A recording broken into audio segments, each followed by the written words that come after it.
అందరికీ నమస్కారం. స్త్రీ కోరికకు కావ్య హక్కు ఉందని చాటిన తొలి స్వరం, ఛాందస పరిమితులను ఛేదించిన స్త్రీ హృదయ ఆవిష్కర్త ముద్దుపలనే. వీరు 13వ శతాబ్దానికి చెందిన కవయిత్రి, సాహిత్య విద్యా విశారద శారద అనేటువంటి బిరుదు ఉంది. వీరి రచనల విషయానికి వస్తే రాధికా సాంత్వనం మరియు సప్తపది పేరుతో గోదాదేవి రచించినటువంటి తిరుప్పావైలోని 30 పాశురాలలో 10కి తెలుగు అనువాదం చేశారు. ఈ రాధికా సాంత్వనంలోనే ఒక పద్యాన్ని ముందుగా చూద్దాం. అరుణీ మన్మద తామసాంత తిమిరుజఛాయ తీర్థాంగ్రి పుష్కర మాతూర్జ గవైనతేయ హయతేజ సూర్య త్రైక్రోజ్వల ధ్వర చక్రాయుధ తోయజాత నయనా తౌషార శుభ్ర ప్రభాకర కీర్తిప్రద తండ్రికేతర చిరాక్య తస్కరాగ్రేసర.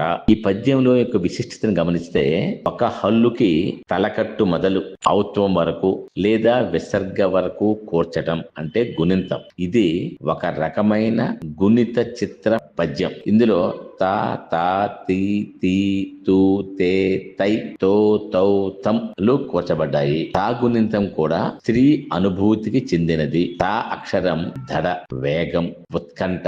ఇవి స్త్రీ యొక్క వియోగ భావాల శబ్ద ప్రతిబింబాలు. అంటే స్త్రీ హృదయంలో తలుక్కుమనే భావోద్వేగం శబ్దంగా ఈ పద్య రూపంలో బయటపడినట్లుగా మనం గమనించవచ్చు. ఇక నేపథ్యాన్ని గమనిస్తే, కృష్ణుని వియోగంతో బాధపడుతున్న రాధను ఓదార్చే సందర్భంలో ఈ వర్ణన వస్తుంది. స్త్రీ దృష్టిలో పురుష సౌందర్యం ఎలా అనుభూతి చెందుతుంది, అదే ఈ పద్యం. ఈ పద్యం ప్రబంధంలోని 2వ భాగంలో అంటే విరహ ఖండం చివరి భాగంలో వస్తుంది. వెంటనే 3వ భాగం సాంత్వన ఖండం ప్రారంభం అవుతుంది. అంటే రాధ తీవ్ర వియోగ వేదనలో ఉంది. ఆమె మనస్సు చీకటిలా కమ్ముకుంది. అప్పుడే సఖి అంటే అంతఃస్వరంగా రాధే కృష్ణుని మహిమను, తేజస్సును గుర్తు చేస్తూ రాధను వాదార్చే సందర్భంలోనిది ఈ పద్యం. ఈ వాదార్పే ప్రబంధానికి పేరుగా మారింది. అదే రాధికా సాంత్వనం. ఈ పద్యం యొక్క భావాన్ని గమనిస్తే, శ్రీకృష్ణుడు యువతుల మనస్సులను ఆకర్షించే మన్మధుని కన్నా అధిక సౌందర్యవంతుడు. ఆయన పవిత్ర పాదాలు అజ్ఞానాంధకారాన్ని తొలగించే కమలాల వంటివి. గరుడ వాహనుడిగా సూర్యుని కన్నా తేజోవంతుడై విహరిస్తాడు. కమలాల వంటి కన్నులతో మంచులాంటి శుభ్రమైన కాంతితో మెరుస్తున్నాడు. సుదర్శన చక్రంతో దుష్టులను సంహరిస్తూ భక్తులకు కీర్తి రక్షణ మోక్షాన్ని ప్రసాదిస్తాడు. ఇక కవి యొక్క జీవన ప్రస్థానం, జీవిత విలువల గురించి ప్రస్తావించదలుచుకుంటే, 1739 నుంచి 1763 వరకు తంజావూరును పాలించిన ప్రతాపసింహుడి ఆస్థాన కవయిత్రి, రాజనర్తకి మరియు భోగపత్ని ముద్దుపలనే. సంస్కృతం, తెలుగు, తమిళ సాహిత్యాలతో అద్భుతమైన ప్రతిభ ఉంది. గొప్ప విష్ణు భక్తురాలు. దేవదాసి కుటుంబంలో పుట్టిన గొప్ప సంగీత సాహిత్యవేత్తగా వెలుగొందింది.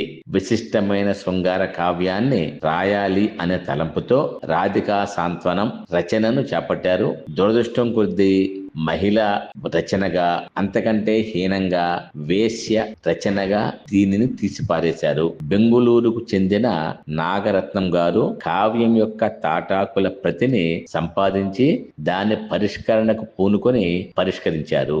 ఎవరు వద్దన్నా వినకుండా వావిళ్ళ ప్రచురణలు ధైర్యంగా 1910లో ఈ కావ్యాన్ని ప్రచురించారు. కందుకూరి వీరేశలింగం నుండి బ్రిటిష్ ప్రభుత్వం వరకు అందరూ దీన్ని విమర్శించారు. సంప్రదాయవాదులు బ్రిటిష్ ప్రభుత్వంతో పుస్తకాన్ని నిషేధించడమే కాకుండా ప్రతులను కూడా తగులబెట్టించారు. 1947లో అప్పటి ముఖ్యమంత్రి శ్రీ టంగుటూరి ప్రకాశం పంతులు గారు ఈ నిషేధాన్ని ఎత్తేశారు. తిరుపతి వెంకట కవులు, మల్లాది రామకృష్ణ శాస్త్రి మొదలైన ప్రముఖులు మాత్రం రాధికా సాంత్వనానికి ఇవ్వవలసినటువంటి గౌరవ స్థానాన్ని ఇచ్చారు. ముద్దుపలను రాసిన రాధికా సాంత్వనం ఒక గొప్ప శృంగార ప్రబంధ కావ్యం. దీనికే ఇలా దేవీయం అనే పేరు కూడా ఉంది. చిన్ని కృష్ణునికి అంకితమైన ఈ 4 ఆశ్వాసాల ప్రబంధంలో 584 పద్యాలు ఉన్నాయి.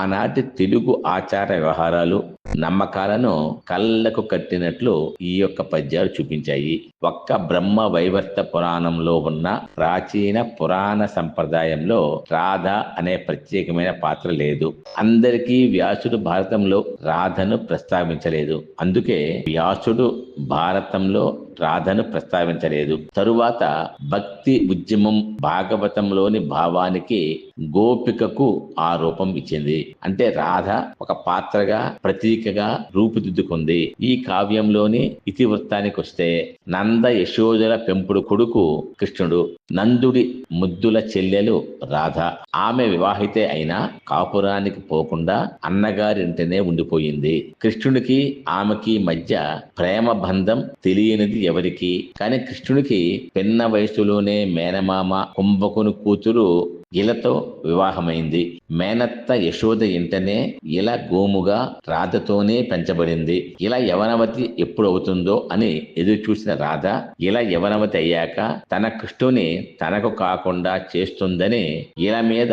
అక్కసి పెంచుకుంది. అయినా ఇలా కృష్ణుల ఏకాంతానికి తానే మార్గం సుగమం చేసేది. అంతలోనే కృష్ణుడు ఇలకు అమ్ముడుపోయాడని నిలదీసేది. కృష్ణుడిని కూతురు ఇలను మిథిలలోని తన ఇంటికి విందుకు తీసుకువెళ్ళాడు కుంభకుడు. మిథిలకు వెళ్లిన కృష్ణుని విరహాన్ని రాధ తట్టుకోలేకపోయింది. ఆ బాధను ముద్దుపలని విపులంగా వర్ణించింది. చిలుకను దూతగా పంపి కృష్ణుణ్ణి రప్పించుకొని పంతం నెగ్గించుకొని సుఖించినటువంటి ఆనందాన్ని శృంగారాన్ని రాయటానికి ఎక్కడా సంకోచించలేదు. ఆరుద్ర మాటల్లో చెప్పాలంటే ఓసారి రాధ అలిగింది. ఆ అలుక పెరగటం, మనసు విరగడం, అవమానం కలగటం, అంతరంగం మరగడం, కృష్ణుడు రాగానే చెడామడా చెరగడం, చివరికి అతని కౌగిలిలో కరగడం. ఇదే బామ్మ రాధికా సాంత్వనం. అంటే అలిగి కోపంతో ఉన్న రాధను కృష్ణుడు బుజ్జగించటమే ఈ కావ్య ఇతివృత్తం. తెలుగు సంస్కృత సాహిత్యంలో శృంగారం కొత్త కాదు. ఉదాహరణకి జయదేవుని గీత గోవిందం, కాళిదాసు కుమార సంభవం, శ్రీకృష్ణదేవరాయలు భామా కలాపం ఇవన్నీ స్పష్టమైన శృంగార వర్ణనలే. వాటికి లేని అశ్లీలత